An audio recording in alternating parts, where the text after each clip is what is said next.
We've decided to tell my parents and our children about my affair. To make a long tale short, I cheated on my spouse for 9 months. He walked in on my AP and myself in our marital bed in May 2020. He evicted me for 3 days, burnt the bed, allowed me to return home, and decided to give me another opportunity. We've been together for 22 years, married for 21, and have 3 children, 13 and 10 boys, 7 girls. I'll save you the details. If you're curious in our narrative, check out my post history. Our anniversary was on January 1st, and we spent the weekend bonding on a level we hadn't done in our whole marriage. To put it mildly, it was an interesting weekend. We spoke a lot about how we'd evolved in the 7 months since D-Day. Remember, we'd been practicing IC and MC every week since. This was the first time we'd sat down and spoken without a mediator, and I had to confront how much I actually hurt him. We didn't hold back and didn't pull any punches. And, hearing him remark that he'll never look at me the same way again was awful. But he did tell me that he still loves me, that he's still in love with me, and that our second anniversary of our new marriage will be on January 1st, 2022. One based on openness and honesty. Over the weekend, another subject came up. One that I dreaded but knew was inevitable. My spouse chose not to notify any of my family about my affair on his own, and he instructed me not to tell them either. In my family, I'm known as the angel. I came from a typical Southern Christian family and my precious daughter who could do no wrong. Needless to say, no one in my family will take it well. I'm 40 years old and I'm still afraid of how my mom and father may respond. But after some soul searching, we've concluded that the time has come for me to face the music. We can't go on with the reconciliation until everyone knows the truth. As of now, the only people who are aware of my adultery are myself, my husband, my closest friend, with whom I remained after he booted me out, his parents, who he informed the day of, and, of course, my app, who has long since left the picture. We also agreed that we would inform our children. We're sure they've sensed the tension between us in recent months, particularly our eldest. It's time they knew so we can educate them that my acts were bad and that they can learn from my mistakes and not do them again. We'll have the conversation with the kids tonight after dinner and inform my parents when we see them this weekend. I don't have to tell you how afraid I am of this. I realize it's my cross to bear. I deceived my spouse in the most heinous manner conceivable. Thus I have no right to refuse this penance, but I'm still worried about the result. My father and mother adore my hubby. He's the son my father never had since I have 3 sisters and no brothers. I'm crying just thinking about their disappointment. And don't even get me started on my sisters, particularly my oldest. They're not going to be kind to you. I know they all love me, and their sadness and harshness will be motivated by that love. But revealing this to them will be difficult. Still, it must be done in order for us to go on, and my spouse will be there by my side, holding my hand, like he promised. I'm not asking for guidance or anything else. I simply wanted to get something out there into the universe. I know there are a few people out there that are engaged in our narrative and cheering for our success. This is simply another step in the long journey of helping and recover and healing myself.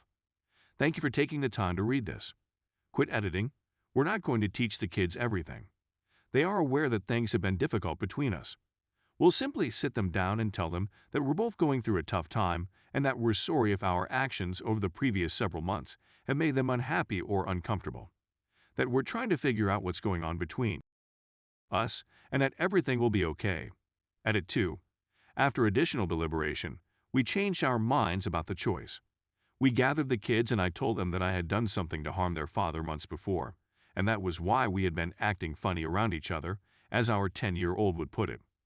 We reassured them that everything would be all right, and that even adults sometimes make wrong decisions. They didn't have many inquiries since they were typically understanding. So that's one barrier out of the way. We've also agreed that, as far as notifying my parents is concerned, given that we seem to be on the right track in terms of mending our marriage, it's probably better to keep my affair between us. Because my guilt is still getting the best of me, I was the one who pushed for informing them. O noticed some of your remarks and had second thoughts about doing it, and he was able to persuade me that it wasn't necessary. Story 2. My wife has been caught cheating. Let me begin with some context. My wife and I are both 54 years old, M/F. 31 years of marriage. She works as a registered nurse at a hospital. I've been working for a house builder since I was 18 years old. We have 2 children, both of whom are in their 20s and have left the nest. We decided to follow my wife's ambition of owning a bed and breakfast when we were in our 40s. We've been searching for years on and off. We found a 5-acre plot of land with a house constructed in the 1870s. The original owners were significant landowners in the region. They had a vast agricultural business enterprise. Over time, fewer members of the family decided to continue farming. Land parcels were auctioned off. Our town is experiencing growth spurts since it has become rather touristic due to certain, shall we say, natural formations and attractiveness. Farmland near major motorways is being devoured. We bought a home in acreage distant from the motorways. My wife and I have been renovating the whole home since we purchased it. Some basic maintenance has been neglected, and we wish to restore the mansion to its former glory of 150 years ago, in addition to earning a livelihood. My wife has been in charge of beautifying rooms while I finish up with mortgage payments. I'm refurbishing room by room, paying for all materials and expert assistance as required. Because I am somewhat handy, I do the majority of the job. The housing business has skyrocketed in recent years.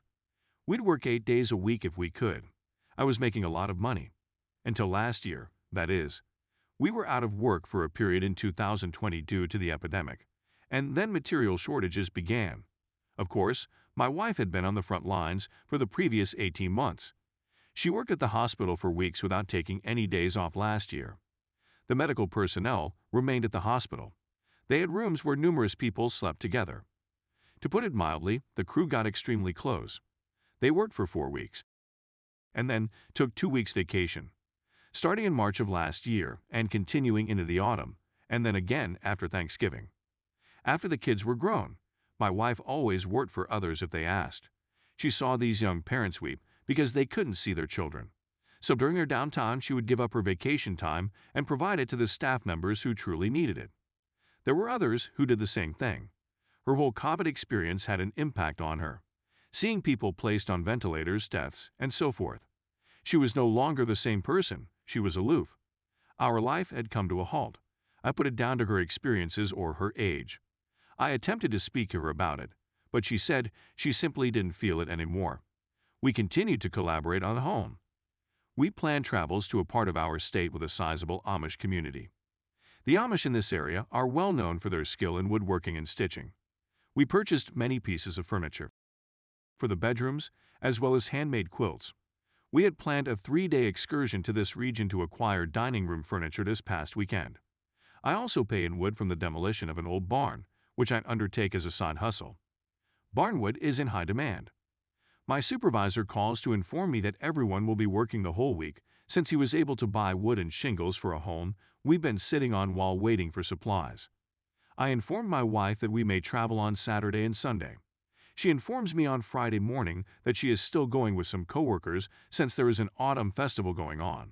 That night, I head to a nearby tavern. One of her employees approaches her to say hi. I inquire whether she intends to accompany me on the vacation. She had no idea about it. So I contacted the wife, wondering whether she was okay and who else was there with her. She responded by texting this friend, another close friend, and a buddy named Stevie. I heard this name a couple times in the previous several months. I had always assumed they were feminine up to that point. I asked her bartender if she knew this Stevie. She declined, but there is a Steven who works for them. When will the wife return? On a Sunday afternoon. She has bags of tablecloths, napkins, and kitchen towels, among other things. She is showing me what she purchased. There was a tiny bag in one of the bags. She took it out, glanced inside, and said, "Oh, not this bag. It's not for us." I just let it go. Later, when I checked in the bag, I discovered that she had stashed it in a closet. It was decorations for a man cave for a college football team that I don't watch, therefore it wasn't for me. I requested to speak with her. I inquired once again as to where everyone had gone. She chose the same 3 persons each time. I simply wanted to know who Stevie was since we hadn't met before. She mentioned a lady they work with. I took out the man cave items and informed her I spoke with her buddy, who was supposed to be traveling last weekend, but her plans fell through. Then I asked again who Stevie was. She began to weep and told me who he was and that they were alone. They had an encounter. They have been since last year's hospital lockdown. As a result, she is currently residing in one of the completed bedrooms. I have access to our bedroom. On Monday, I'll consult with a lawyer. I'm at a loss for what to do with the home, the business, and the marriage. She was sorry she was caught, but not for the affair, she told me. I asked her if she was willing to call it quits with Stevie. She was unsure.